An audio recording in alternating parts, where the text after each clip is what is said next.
गुलकारी के मैदान में इज्जत, शोहरत और दौलत कमाने के बाद शोबिस की दुनिया की चकाचौंध छोड़कर तबलीगी हो जाने वाले जुनैद जमशेद की जिंदगी तजादात से इबारत थी और वो उम्र भर ये फैसला न कर पाए कि वो एक दीनदार बनना चाहते हैं या कि दुनियादार। जुनैद जमशेद 7 दिसंबर सन 2016 के रोज सुबह खैबर पख्तूनख्वा के इलाके हवेलियां के करीब PIA का एक मुसाफिर तैयारा गिरने के नतीजे में अपनी तीसरी बीवी समेत जहाने फानी को रुखसत हो गए थे। नर्म आवाज और मुलायम लहजे वाले जुनैद जमशेद की तमाम जिंदगी एक पड़ाव से दूसरे पड़ाव की जानिब सफर से इबारत रही। जुनैद की जिंदगी का इख्तिताम एक दुनियादार मॉडर्न मजहबी शख्सियत के तौर पर हुआ जो मौलाना तारिक जमील के पैरोकार थे और तबलीगी जमात से वाबस्ता थे। जुनैद जमशेद खुद बताते हैं कि मैं फाइटर पायलट बनना चाहता था, नहीं बन सका। डॉक्टर बनना चाहता था, नहीं बन सका।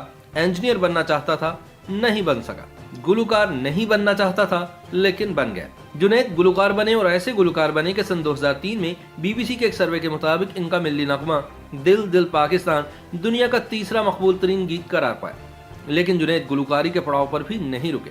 इस मैदान में शोहरत, इज्जत और दौलत कमाने के बाद इन्होंने एक बार फिर अपने समत बदल दी और शोबिस की चकाचौंध छोड़कर मजहब की दुनिया की तरफ निकल गए। इनकी सिमावी फितरत ने इन्हें वहां भी टिकने नहीं दिया और वो वापस आ गए। इन्होंने एक फिल्म में काम करने के लिए दाढ़ी भी तरछवा दी। अलबत्ता इनकी वापसी मुख्तसर साबित हुई और एक बार फिर दीन की जानिब लौट गए। इस दौरान इन्होंने जे डॉट के नाम से मलबूसात का कारोबार भी शुरू कर दिया जो आज पाकिस्तान के नुमाया तरीन फैशन ब्रांड्स में से एक है। सन 1987 में पाकिस्तान टेलीविजन पर एक गाना सुनाई दिया।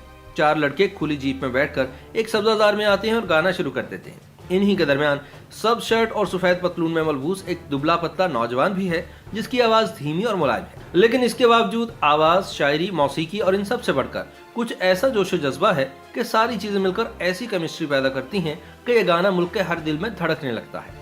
आज दिल दिल पाकिस्तान को मुल्क का दूसरा कौमी तराना समझा जाता है। इसकी मकबूलियत का मुंह बोलता सबूत ये है कि बॉलीवुड ने दिल दिल हिंदुस्तान के रूप में मक्खी पर मक्खी मारने में ज्यादा देर नहीं लगाई। जुनैद जमशेद गुलकारी की तरफ मंसूबाबंदी से नहीं आए थे। उन्होंने एक इंटरव्यू में बताया कि उन्होंने गुलकारी अपने भाई हुमायूं की वजह से शुरू की। जुनैद जमशेद के बकौल मैं गिटार बजाता था, वो गाना गाता था। जब वो नहीं होता था तो मैं उसके गानों की रिकॉर्डिंग मुसलसल सुना करता था और साथ साथ गाता भी रहता था। इसी तरह मैं भी गाने लगा, हालांकि उसकी आवाज मुझसे कहीं अच्छी है। उसी जमाने में इसी इत्तफाकिया गुलकार पर मौसीकार रोहेल हयात की नजर पड़ गई, जिन्होंने जुनैद को अपने साथ गाने की दावत दी। बकौल इनके मुझे शुरू में ही बेहद तख्लीकी गिरोह मिल गया जिसमें सलमान अहमद, रोहेल हयात, शहजाद, नुसरत हुसैन और रिजवानुल हक शामिल थे। मैं इन सबको अपना गुरु मानता हूँ। इस गिरोह की सोहबत में जुनैद जमशेद की वो तरबियत हुई जिसने नामवर मौसीकार सोहेल राना को ये कहने पर मजबूर कर दिया कि मैंने अपने प्रोफेशनल जिंदगी में तुम जैसा फिनोमिना नहीं देखा। इन नौजवानों के कायम करदा म्यूजिक बैंड को बड़ी आसानी से पाकिस्तान का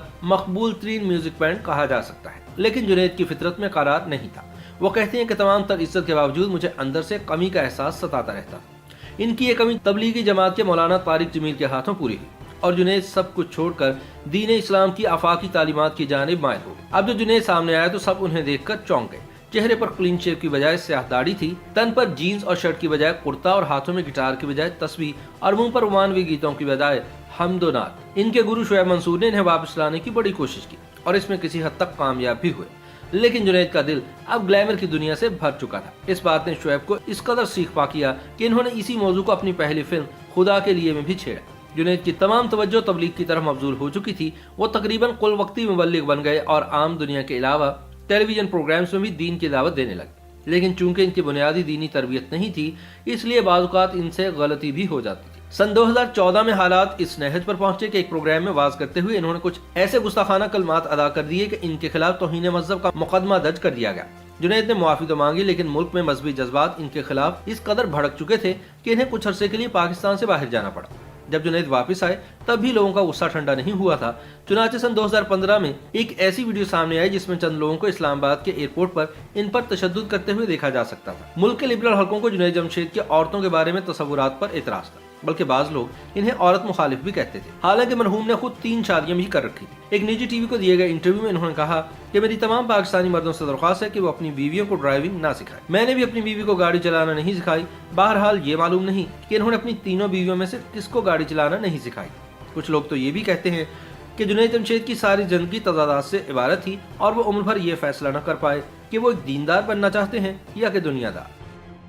YouTube पर गूगली न्यूज देखने के लिए youtube.com की सर्च बार में गूगली न्यूज टीवी टाइप करें। गूगली न्यूज के पेज पर सुर्ख रंग के सब्सक्रिप्शन वाले बटन पर क्लिक करना ना भूलिए। YouTube पेज पर अपलोड होने वाली वीडियोस से बाखबर रहने के लिए बेल आइकन पर क्लिक कीजिए। आपको हर नई वीडियो के बारे में नोटिफिकेशन मौसूल हो जाएगा।